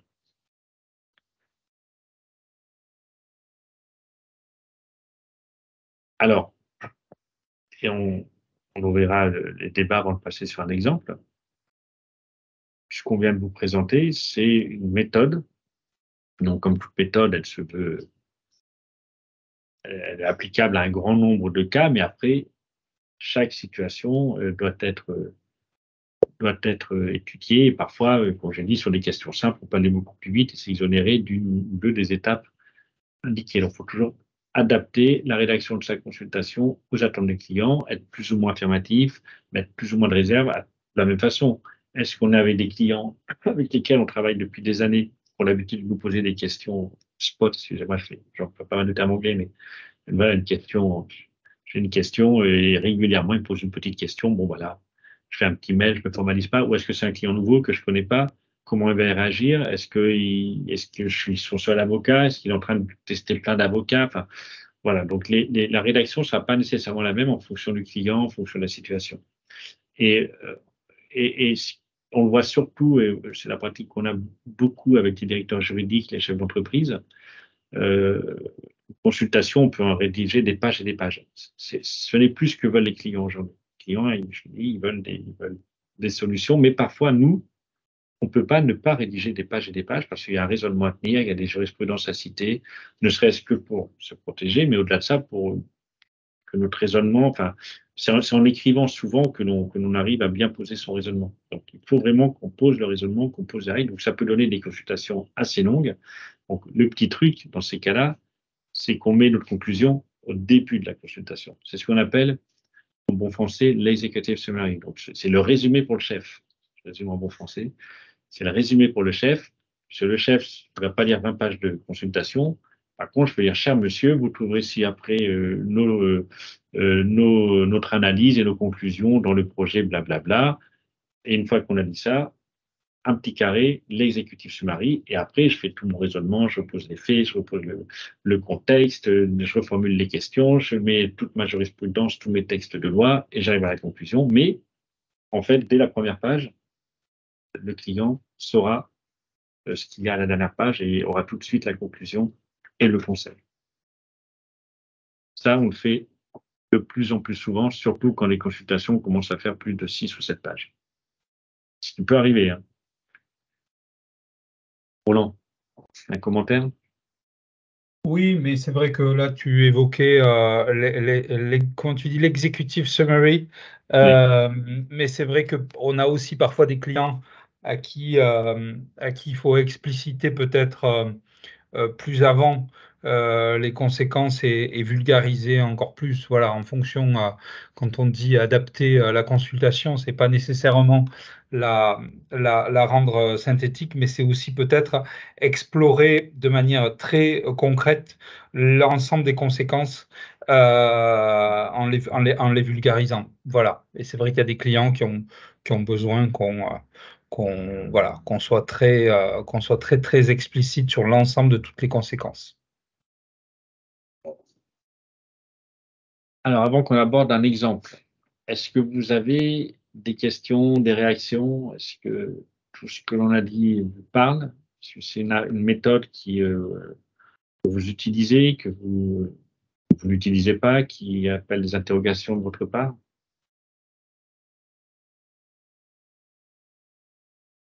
Pas de questions?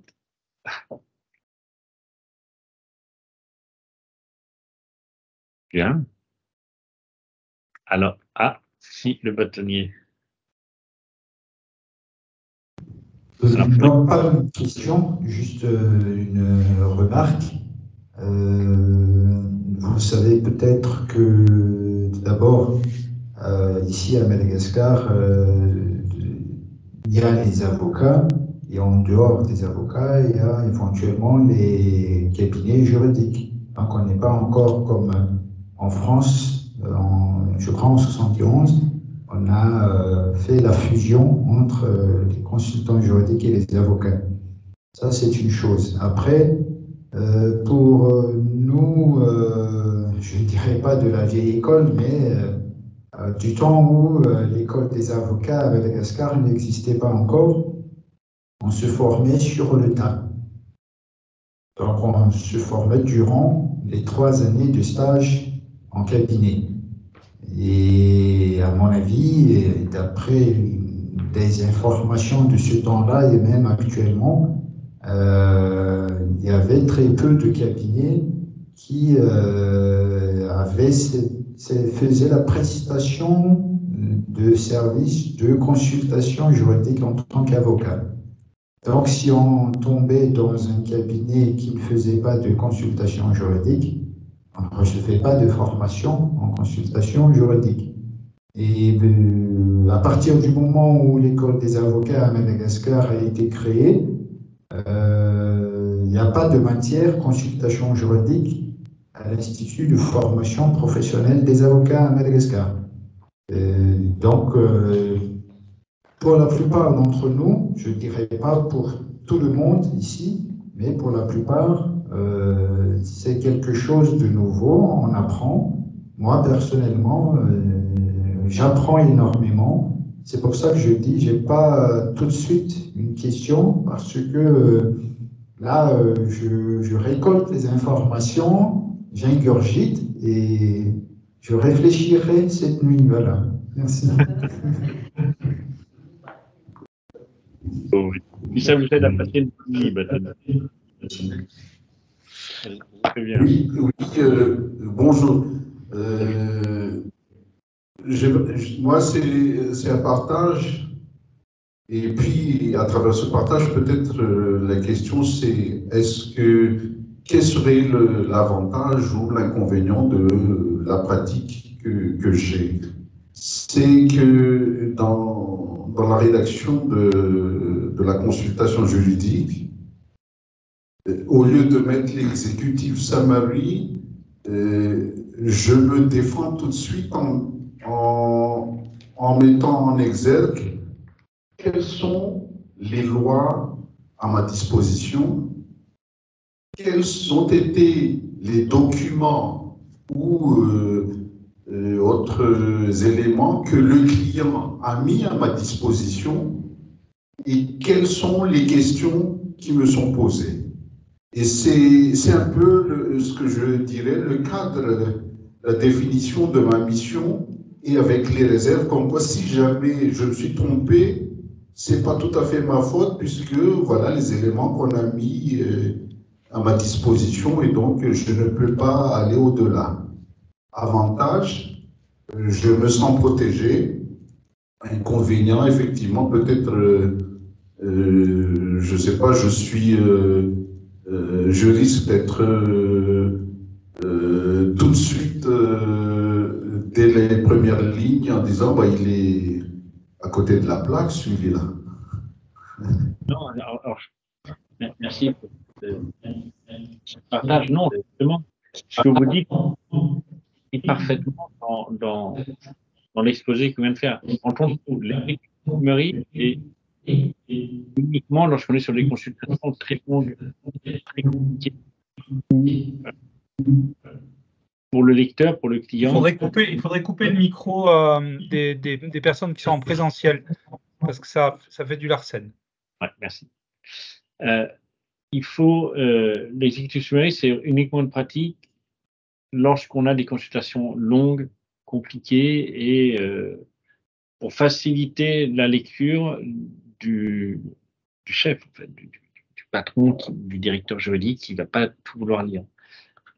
Mais ça n'empêche pas ce que vous venez de dire, ou bien au contraire, ce que vous venez de dire rejoint parfaitement la présentation qu'on a faite, à savoir, je reprends bien tous les faits, je pose tous les textes, je reformule les questions, ou plutôt, je prends les faits, je reformule les questions, je pose tous les textes, et après j'enchaîne. Et en fait, j'enchaîne, je fais mon raisonnement juridique, mon application, ma conclusion, mon conseil. Et c'est ce que je veux dire, c'est qu'une fois qu'on a fait cet exercice, ça peut prendre 5, 6, 7, 8, 9 pages, je rajoute un petit carré tout en haut, en ma première page, pour dire, voilà, vous allez trouver tout mon raisonnement, le rappel des faits, le contexte, les questions dans la suite de ma consultation, mais sachez tout de suite que ma conclusion, c'est celle-ci. Voilà. C'est vraiment pour faciliter l'appréhension de la consultation par un tiers. Et pour l'inciter à aller jusqu'au bout, parce qu'une fois encore, on n'est pas nécessairement face à des juristes, ou c'est pas leur domaine de compétence, et ils risquent de se perdre dans les analyses avant d'arriver à la conclusion et de s'énerver, de dire oh, je comprends rien, cet avocat il est compliqué, je comprends rien. Si on lui met tout de suite sous le nez la conclusion, de dire mais cette conclusion, j'en ai 15 pages d'analyse avant d'arriver à cette conclusion, mais je vous la donne tout de suite. Voilà. C'est juste l'idée, de porter, ne pas penser qu'on ne doit donner la solution qu'à la fin.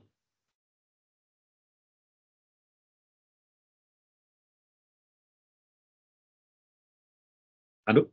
Oui, entendez? Oui, on vous entend. Je pense qu'il y a une question écrite dans les conversations. Ah, là, attendez, je reviens. Un confrère ici à Madagascar. Est-ce qu'il y a une différence entre consultation juridique et avis juridique? Alors, entre la consultation et l'avis, pas tant que ça. Là, la véritable différence, elle sera dans l'opinion juridique. Alors, l'avis juridique, est-ce que ça se rapproche plus de la consultation ou de l'opinion juridique? Mais c'est l'opinion. En fait, nous, c'est l'opinion juridique qui est très. Là, si on veut distinguer entre la consultation et l'avis juridique, la consultation, ça se veut vraiment quelque chose où on explique notre raisonnement. L'avis juridique, on peut être un peu plus rapide.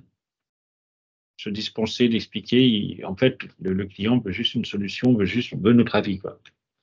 Mais il faut que lui-même ait quand même en amont déjà un raisonnement qui a été tenu. Quand on demande un avis juridique, c'est qu'il y a déjà un travail qui a été fait en amont. Après arrive l'opinion, la fameuse legal opinion, en bon français, l'opinion juridique, qui, elle est très particulière, mais ce n'est pas en tant que telle une consultation, une opinion juridique. On le fait souvent, par exemple, dans des opérations de financement. où on va nous demander notre opinion sur la capacité d'une entité à emprunter.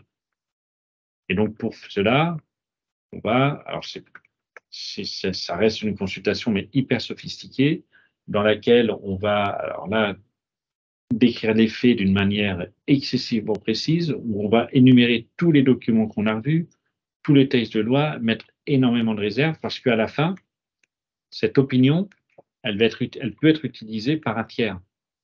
C'est souvent, par exemple, des banquiers qui vont nous dire, donnez-moi, vous, avocat, donnez-moi une opinion sur la capacité de l'entreprise X d'emprunter. Et si jamais je me trompe dans mon opinion, la banque pourra venir me chercher et engager ma responsabilité. Donc là, c'est très, très, très engageant. Donc, ça a un petit côté consultation, mais en fait, c'est plus une garantie demandée par la banque à l'avocat, d'où l'importance d'ailleurs des assurances. Voilà. L'avis juridique, on est un peu entre les deux. L'avis juridique, c'est une consultation, mais où on nous demande de prendre une position. Mais souvent, dans les avis, moi, je mets quand même quelques réserves, ce qui est beaucoup plus compliqué dans les opinions, où on nous demandera une position ferme. C'est une affaire de gradation. Mais là aussi, tout dépend, pour répondre à votre question, l'avis juridique, tout dépend qui vous le demande et à quelle fin. C'est-à-dire que si c'est un client qui vous dit, tiens, j'aimerais bien avoir votre avis juridique, ça revient même qu'une consultation ferme. Par contre, si c'est un tiers qui n'est pas nécessairement votre client, mais qui vous demande un avis juridique ou une opinion juridique sur la capacité de votre client, c'est là où c'est pas tout à fait c'est pas la même finalité. On est plus, une fois encore, dans une optique de garantie demandée par le tiers par rapport à notre client. C'est la différence que j'identifie. Je ne sais pas si, Roland, tu abondes.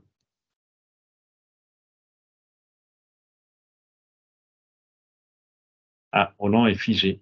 Ça le laisse quoi?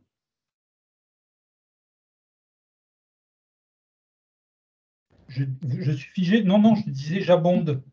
Attends. Je suis figé toujours là ou pas? Oui, toujours. C'est pas grave. Bon, ben, je suis désolé parce que moi je me vois bouger. Non, c'est moi qui peut-être. Et je note, j'avais pas vu qu'il y avait les questions et je note que l'un ou l'une d'entre vous indique qu'elle adore la qualification braconnier du droit. Oui, c'est une expression, c'est l'expression qu'on emploie pour qualifier toutes les personnes qui n'ont pas le droit de faire des consultations et qui pourtant en font. Et il y en a quelques-uns en France et je suppose que, alors chez vous, s'il n'y a pas de monopole, c'est peut-être plus compliqué à utiliser cette. Par principe, s'il n'y a pas de monopole, du coup, il n'y a pas de Ouais. braconnier du droit. Hein. Ouais. Ah, il y a une main qui s'est levée dans la salle. Bonjour. Ma question va être sur l'appréciation de la difficulté. Là, bien sûr, c'est une question de voir s'il s'agit d'une question récurrente ou encore quelque chose qui est plutôt plus difficile à résoudre. Donc là, en quelque sorte, le client peut voir à quel point les faits qu'il expose sont difficiles ou sont faciles. Donc là, la question que je me pose, c'est que est-ce que le fait de savoir la difficulté donc du travail du consultant, est-ce que ça peut influer donc sur la détermination des coûts de la prestation ou des honoraires? Bien sûr. Oui, complètement. Alors, je ne sais pas quelle est votre pratique à Madagascar, mais maintenant, nous, on alerte tout le temps les confrères, en tout domaine maintenant, et dans certains domaines, c'est même obligatoire, d'avoir une convention d'honoraires en amont. Toujours. Parfois même, on demande une provision avant de commencer le travail. Mais la convention d'honoraires, justement, alors qu'elle soit très formalisée, ou qu'elle soit sous simple forme d'email. Moi, très souvent, je fais des emails et après, je confirme par une forme un peu plus, avec un courrier un peu plus formel. Mais la convention d'honoraires, qui peut encore être très simple, prendre la simple forme d'un email, va permettre, de rappeler les faits et de poser ma compréhension de la question posée. Et effectivement, ayant fait l'analyse, cette analyse de première appréhension des faits, de pouvoir calibrer mes honoraires. Et bien entendu, plus la question sera technique, plus elle nécessitera du temps, plus les honoraires sont conséquents. Et je justifierai d'autant plus si je fais ressortir à travers ma convention que les questions sont loin d'être simples. Et d'où l'importance aussi de jamais répondre tout de suite. Notre prestation doit être valorisée. Et le client doit le comprendre. Il ne doit pas croire que c'est facile. C'est jamais facile. D'abord, il y a des années d'études avant de pouvoir répondre à une question d'ordre juridique. Et que même si aujourd'hui on me pose une question en 3 minutes, je peux vous répondre. Une fois encore, en ce qui me concerne, j'ai plus de 20 ans d'expérience. Donc, jamais le client ne doit penser que c'est évident. Et souvent, parce que certains ont cette tentation de dire, oh, c'est simple, je le trouve sur Internet ou c'est dans le code. Non. Le client qui me dit ça, je dis, allez-y, ouvrez le code, allez sur Internet, voilà, vous n'avez pas besoin de moi. Il ne faut jamais se brader, il n'y a pas de questions simples. Et il faut bien faire comprendre au client que c'est toujours compliqué, et même si c'est à l'apparence de la simplicité et que vous allez pouvoir répondre assez rapidement, c'est parce que vous avez fait beaucoup de travail en amont, vous avez étudié, vous avez de l'expérience. Toujours. Et peut-être aussi préciser que la pratique du contentieux, justement, est une des sources de votre compétence. Et c'est parce que vous pratiquez le contentieux que vous êtes particulièrement bien placés, vous les avocats, pour donner une consultation juridique avisée sur les conséquences de choix qui peuvent être faits en amont, hors contentieux ou dans le cadre d'un pré-contentieux. Je crois que c'est ça aussi, ça doit être valorisé parce que c'est cette pratique aussi du contentieux en dehors des années d'études qu'on peut avoir accompli qui véritablement nous amène à être particulièrement pointus sur des choix et à mesurer les conséquences de ces choix si par hasard l'une ou l'autre des parties devait vouloir aller au contentieux. Donc je crois que là aussi, dans une stratégie, on va dire, de conquête d'un marché, ou en tout cas du positionnement des avocats comme les professionnels vers qui on doit se tourner en premier lieu pour une consultation juridique, je crois qu'il faut valoriser votre connaissance du contentieux, votre connaissance des juridictions, de la jurisprudence, parce que c'est aussi tout ça qu'on valorise dans une consultation juridique pré-contentieuse, et même dans une consultation juridique au sens large, parce qu'on pense toujours à l'éventuelle procédure qui peut avoir lieu derrière.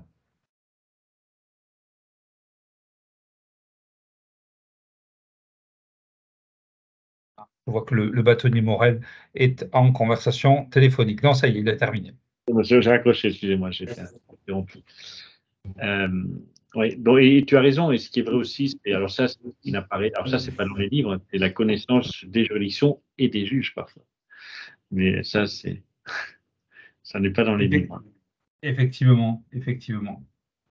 Il y a la main qui s'est levée. Est-ce que c'est une question? C'est la main qui a été en précédente question.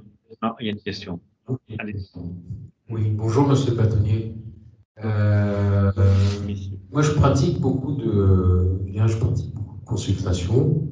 Là où je rencontre plus de difficultés, je dirais que ce sera plus une question d'ordre pratique. C'est la fixation à l'avance du volume horaire par rapport aux travaux de consultation qui va être fait. Dans la pratique, comment est-ce que ça se fait? Parce que des fois, j'annonce un volume horaire. Parce que déjà, mon discours avec le client, c'est toujours rien n'est facile. C'est sûr, ça va être, il y aura beaucoup de difficultés qu'on va rencontrer, ce qui me permettra justement de valoriser le travail et de fixer un volume horaire. Là, la difficulté que moi je rencontre assez souvent, c'est quelle est la pratique? J'annonce un volume horaire, par exemple.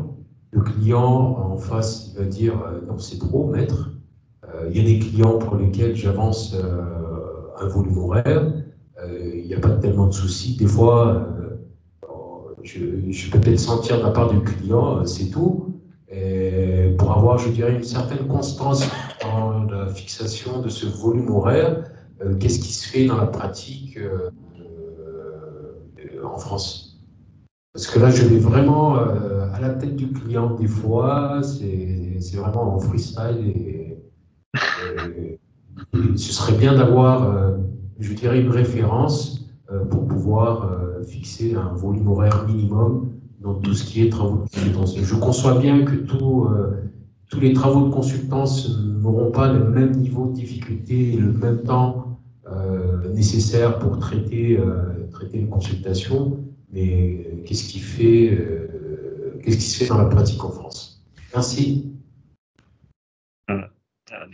La question des honoraires est prégnante, c'est normal. Jamais le perdre de vue. Alors, en France, les pratiques sont multiples. On a une règle sur la fixation des honoraires, déjà, pour mémoire, et on fixe nos honoraires librement en fonction de, notamment, la difficulté de l'affaire, de la surface financière du client. Voilà. Ça fait partie des critères qu'on peut prendre en jeu. Après, on est libre. La seule limite étant qu'on n'a pas le droit d'en avoir que des honoraires de résultat. Ça, c'est la limite de l'exercice. Mais à part ça, on est libre dans la fixation de nos honoraires et on peut ensuite aller sur soit un forfait,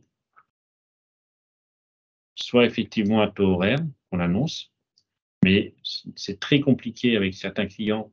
Même 99% des clients n'aiment pas le taux horaire.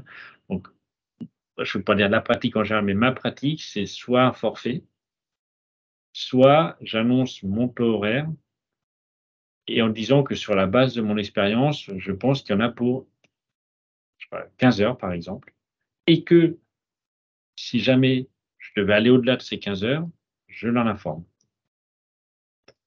C'est ma pratique. Après, la question, c'est quel est le taux horaire à fixer, parce que c'est aussi compliqué, ou est-ce que vous avez, enfin, nécessairement, vous avez tous un taux horaire, on peut dire, fixé librement. Donc, normalement, tous les avocats n'ont pas le même taux horaire.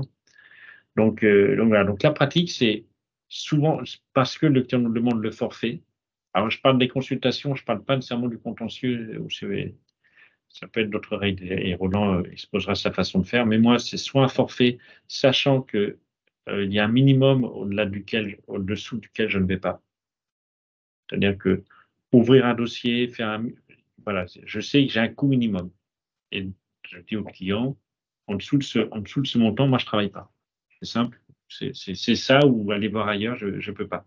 Parce qu'on a une exigence d'honoraire, mais également de rentabilité. Et on sait qu'au-delà d'un certain coût, ça ne sert à rien de travailler parce que je vais perdre mon temps et ça m'empêchera de travailler sur d'autres dossiers et donc de perdre de l'argent. Donc, on se fixe un minimum. Et à chaque fois qu'on vient me solliciter, je donne un montant qui sera nécessairement au-delà de ce minimum. Donc, il faut encore soit un forfait. Et le client peut négocier, mais quand j'ai annoncé un forfait, j'essaye de ne jamais le descendre. On peut avoir une démarche commerciale, mais là aussi, parce que pour montrer le sérieux de ma démarche, quand je fais un forfait, je ne descends jamais en dessous d'un certain pourcentage. Je dis, OK, je vais vous faire une réduction de 10-15%, mais je ne vais jamais en dessous. Parce qu'après, en plus, j'aurai le sentiment je donnerai l'impression de ne pas être quelqu'un de sérieux. Une fois que j'ai fixé un prix, j'ai fixé un prix. Donc, je veux bien faire une démarche commerciale parce que c'est la première fois qu'on va bosser ensemble, ou inversement, parce qu'on a l'habitude de bosser ensemble. Donc, mais si j'ai fixé un prix, je l'ai fixé sur la base, une fois encore, de mon expérience. Donc, j'ai valorisé une prestation parce que je sais combien de temps je vais y passer, je sais ce que ça vaut. Donc, un forfait et être fort, résister à la demande du client de descendre, faire une réduction, oui, mais dans un montant limité. Et le taux horaire, si le client est d'accord avec un taux horaire sans plafond, bah, tant mieux. Mais là où j'arrive souvent à faire comprendre ça aux clients, c'est j'applique un taux horaire, je pense qu'il y en aura pour X heures, mais je vous préviens si jamais je dépasse ce montant.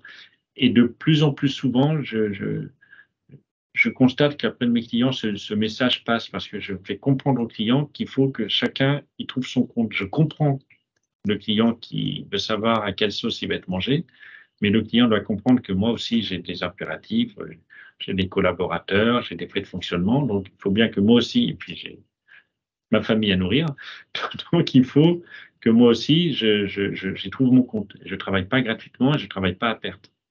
Voilà. Mais ça, les clients, il y a peut-être une éducation à faire du client, si vous me permettez cette expression. Mais voilà, alors je lis à Madagascar, les clients demandent souvent si c'est possible de négocier pour marchander.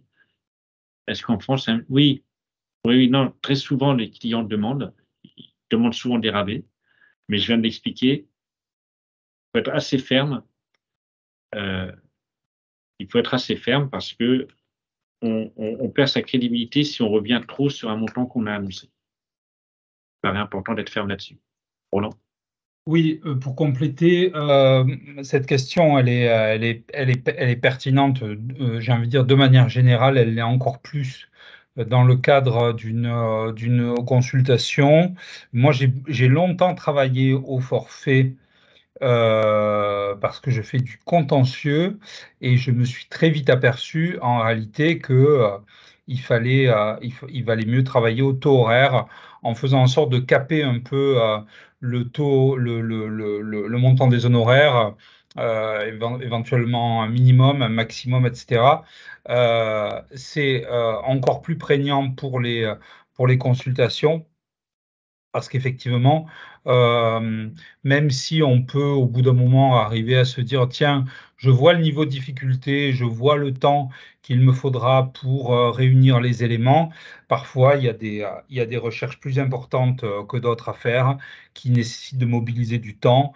Donc il me paraît très judicieux de partir sur une facturation horaire, mais en permettant aux clients d'avoir une visibilité, une lisibilité de l'honoraire, et donc peut-être en fixant on va dire un montant d'heures approximatif qui peut éventuellement être dépassé dans certaines conditions. On a travaillé récemment au CNB sur on va dire la reformulation des modèles de convention d'honoraires. Et si ça vous intéresse, lorsqu'ils seront terminés, on pourrait peut-être vous les faire parvenir si ça peut alimenter votre réflexion, puisqu'il y a un arrêt la Cour de justice de l'Union européenne qui nous a contraints à modifier, les modèles que propose le Conseil national des barreaux aux avocats français. Donc, on pourra éventuellement vous transmettre ces modèles si vous le souhaitez. Ça me paraît une très bonne idée. Il y a une question, une main vient de se lever. Bonjour, bonjour tout le monde. Je suis avocate stagiaire, donc je suis très reconnaissante d'être là. Merci pour les conseils et les astuces que vous avez partagées tout à l'heure. Et je trouve vraiment essentiel, en fait, dans tout ce que vous avez partagé, le fait de développer un peu plus l'écoute active pour faire la consultation et justement pour mieux répondre aux besoins du client.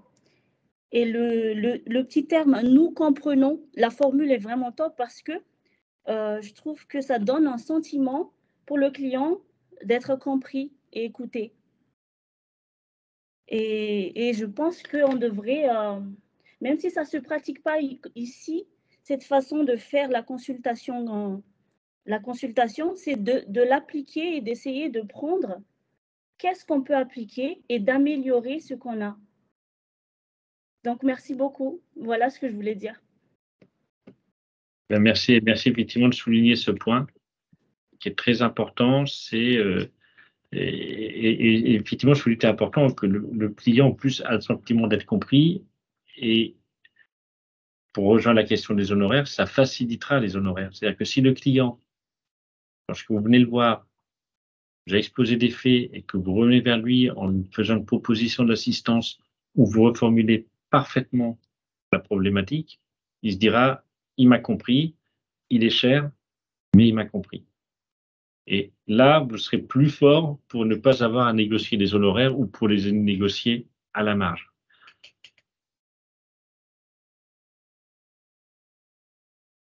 Il y a une main qui s'est levée. Non, c'est la même main. Je crois que c'est la même. Parfait. Peut-être très rapidement, parce que je vois qu'on arrive presque au bout de notre échange. Très rapidement, un exemple. Je vais le faire assez vite. Donc, on a un exemple de consultation de deux amis. Alors, bon, c'est en euros, même si c'est deux amis qui souscrivent un bail à Antananarivo. C'est l'exemple qui a été donné. Donc, deux amis étudiants, Gabriel et Louis. Et le bailleur est réticent à louer son bien à deux étudiants. Donc, Louis a demandé à sa mère, Marine, de bien vouloir s'engager avec eux, même si, en fait, Marine, elle occupera jamais l'appartement. C'est ainsi qu'un contrat d'habitation a été conclu. Alors, bon, ça, c'est des loyers, c'est des prix parisiens, 3 000 euros. C'est ainsi qu'un contrat de bail d'habitation a été conclu stipulant un loyer de 3 000 euros. Ce n'est qu'une hypothèse. 3 000 euros par mois, charges comprises, au paiement duquel étaient tenus solidairement Gabriel, Louis et Marine. Cependant, Louis, dès la première échéance de paiement, il a dit qu'il n'avait pas d'argent et qu'il ne pouvait pas payer le loyer. Donc, chaque mois, cette situation se reproduisait. Et donc, Gabriel payait pour son copain. Ça, ce qui devait arriver finit par arriver. Et Gabriel et Louis se disputent et décident de donner congé au bailleur et de se séparer, chacun allant vivre sa vie de son côté. Gabriel est très remonté envers son ancien colocataire du fait du paiement intégral à sa charge de, donc sur un an, 36 000 euros, alors que Louis n'a jamais rien payé. En outre, nous dit Gabriel, Louis, il était jamais à l'appartement, il était tout le temps en balade chez les copines. C'est des étudiants. Donc, Gabriel vient vous voir et se questionne sur ses possibilités d'action. Dans la mesure où ils étaient trois engagés, il estime qu'il aurait dû verser au bailleur que 1 000 euros par mois. Dis-moi, c'est simple, on était finalement, il y avait Louis, il y avait Marine, il y avait moi, on payait 3 000 euros par mois, donc moi, je ne devais payer que 1 000 euros par mois. Il nous interroge sur la possibilité de demander au bailleur la restitution des 2 000 euros par mois qu'il a trop versé par mois. Et si ce n'est pas possible, il demande à ce que Louis et Marine lui remboursent les 2 000 euros sur les 3 000 euros que lui a payés. Mais il ne sait pas comment faire avec Louis qui lui répète sans cesse qu'il est insolvable et qu'il n'a finalement que très peu occupé l'appartement. Donc voici l'énoncé des faits tel qu'il vient de vous être exposé par le client. Donc, on reprend notre méthodologie, on repose les faits. Les faits, quels sont-ils? Finalement, c'est un contrat de bail qui a été conclu entre un preneur et 3 débiteurs. On fait l'exercice de la qualification. L'occupation du bien n'étant le fait que 2 des co-débiteurs, vu que Marine n'y était pas. Et finalement, seul un des débiteurs a payé le loyer pendant 1 an. Le contrat ayant été révoqué, celui des débiteurs qui a payé l'intégralité de la somme entend être remboursé de ce qu'il a trop payé au créancier ou à défaut d'être remboursé par les co-débiteurs. Mais le problème, c'est qu'on a un des co-débiteurs qui n'a jamais habité l'appartement et l'autre qui dit qu'il est insolvable et que lui non plus, finalement, n'a jamais occupé l'appartement. Voici les faits. On évalue la difficulté, quelle va être la nature de l'engagement de Marine, et le fait que Louis n'a finalement pas occupé l'appartement et qu'il soit insolvable. C'est peut-être des choses, est-ce que c'est des choses qui vont devoir rentrer dans notre analyse? On a les faits, On a l'analyse de la difficulté, on apprécie est-ce que c'est dur, pas dur. Et le problème de droit. La question qui se pose, c'est de savoir si Gabriel, co-débiteur Solvens, peut obtenir le remboursement de ce qu'il a payé au créancier au-delà de ce qu'il estime être sa part. Cela revient à se demander s'il peut agir contre le créancier et ou chacun de ses co-débiteurs. Voici la question. Donc, si vous étiez interrogé par Gabriel, vous reprendriez les faits et vous arriveriez à cette question. Vous vous posez donc la question de savoir si vous pouvez agir contre le créancier et ou contre Marine et Louis. C'est ça la question qu'il pose. L'analyse, le fameux syllogisme juridique avec la première question à se poser, c'est est-ce que Gabriel peut agir contre le créancier? Donc là, on va qualifier la nature de l'engagement souscrit. On est dans notre exercice de qualification. Bon, c'est des références de droit français, même si on est en temps d'arrive, bon, c'est un peu... Il faut le prendre comme un exemple. Hein. Je suis désolé, c'est juste pour la beauté de l'art. En droit français, en tout cas, la solidarité est légale ou conventionnelle, elle ne se présume pas. D'accord? Lorsque la solidarité est passive, c'est-à-dire quand chacun des débiteurs est obligé pour l'intégralité de la dette dans ses rapports, elle doit avec le créancier, elle doit nécessairement avoir été prévue par la loi, par une stipulation contractuelle. On a posé le texte général. La mineure, en l'espèce, il est indiqué que les 3 débiteurs sont engagés solidairement au paiement du loyer. Le contrat prévoit expressément que l'obligation est solidaire entre les 3 codébiteurs. La conclusion, on a bien une solidarité passive. Hein, la majeure, solidarité possible, mais il faut que ce soit dans le contrat. La mineure, il apparaît que dans le contrat, la solidarité est bien précise et bien prévue. Conclusion, en l'espèce, on a bien une solidarité et on va pouvoir s'en prévaloir. Ensuite, on se demande si le débiteur peut obtenir du créancier le remboursement de ce qu'il estime avoir payé. Donc, en droit français, le Code civil prévoit que la solidarité entre les débiteurs oblige chacun d'eux à toute la dette. D'accord? Et il est précisé que le créancier peut demander le paiement au débiteur solidaire de son choix. Autrement dit, en cas de solidarité passive, et on est en solidarité passive, chacun des codébiteurs peut être amené à payer l'intégralité de la dette au créancier sans possibilité d'être remboursé par celui-ci pour ce qui excéderait la part que le débiteur aurait dû payer. Voici la règle de droit. La mineure, en l'espèce, notre débiteur a payé 36 000 € au bailleur en paiement des loyers. Il a donc payé tous les loyers. Le créancier était toutefois en droit d'obtenir le paiement de l'intégralité de la dette de la part d'un seul codébiteur solidaire. Celui qui a payé ne pourra donc pas agir contre le créancier. Conclusion, Gabriel ne pourra pas demander au créancier le remboursement de quelque somme que ce soit. On a répondu à la première question. La deuxième question, est-ce que le débiteur peut se retourner alors contre les 2 autres codébiteurs? Donc là, il faut déterminer la part contributive de chacun. La majeure, je pose une fois encore les textes d'ordre général. Le Code civil français, que prévoit-il? Il prévoit que si elle n'est pas réglée autrement par la loi ou le contrat, la division a lieu par part égale, avec quelques dérogations, si la dette procède d'une affaire qui ne concerne que l'un des codébiteurs solidaires, seul celui-ci est tenu de la dette à l'égard des autres. La mineure, le contrat ne prévoit a priori aucune répartition particulière du poids de la dette entre les 3 codébiteurs. Ainsi, chacun devrait être tenu in fine à hauteur du tiers.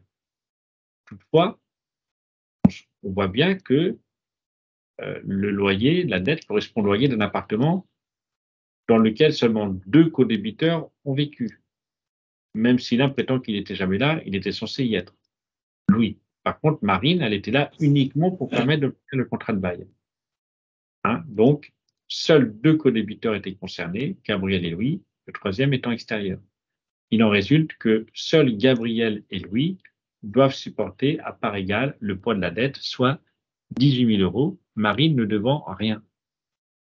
Et on arrive au bout de notre raisonnement. Que peut faire le débiteur contre son codébiteur? Que peut faire Gabriel contre Louis?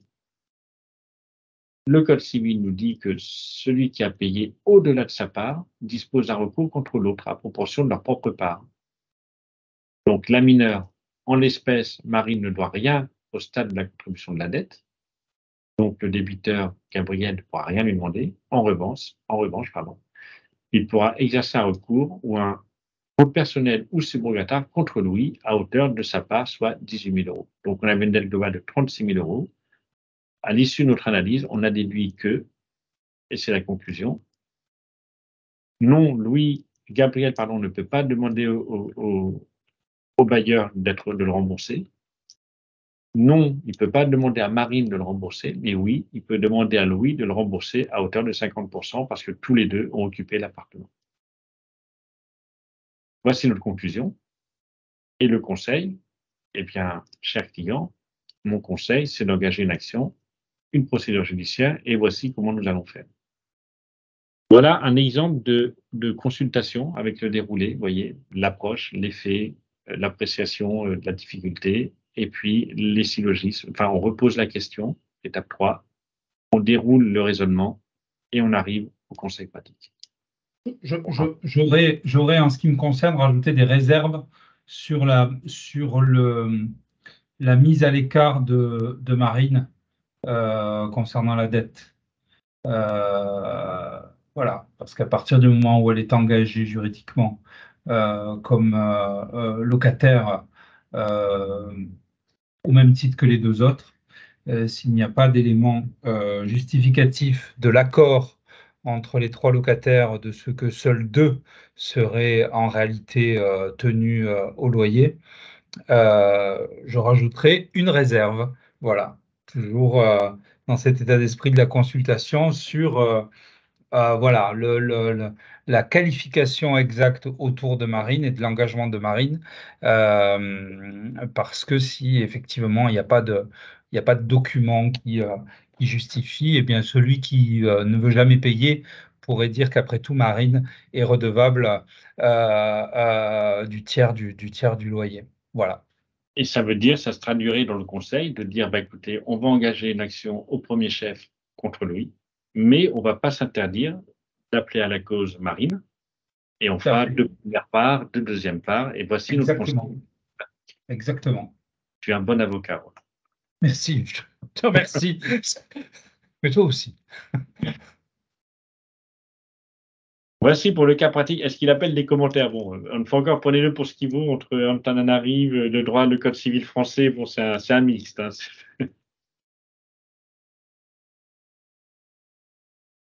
Bon, bien écoutez, je crois qu'on est arrivé au bout de notre présentation en respectant les horaires.